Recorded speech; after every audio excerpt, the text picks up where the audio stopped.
সুপ্রভাত। আজ 15ই জুন, শনিবার। আজকের দিনে আমাদের প্রধান চিন্তা হোক, নির্ভীকতা আসে তখন যখন আমরা নিঃস্বার্থ যোগাভ্যাস করি।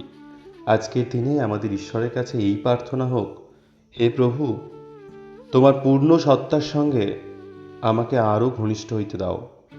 স্বচ্ছ দৃষ্টি ও গভীর প্রজ্ঞা আমাকে দান করো। আমি যে নিজের এই দুর্বল অস্তিত্বের ওপর নির্ভর করতে পারি না এবং তোমাকে যে আমার কি প্রয়োজন এ সত্য যেন আমি হৃদয়ক্ষম করিতে পারি। আমি নম্র শিরে ভক্তি ভরে তোমার শ্রীচরণে আমার এই জীবন ও প্রেম নিবেদন করিতেছি, এবং এই শুধু আমার কামনা যে আমি যেন নিজেকে সম্পূর্ণরূপে তোমার সেবায়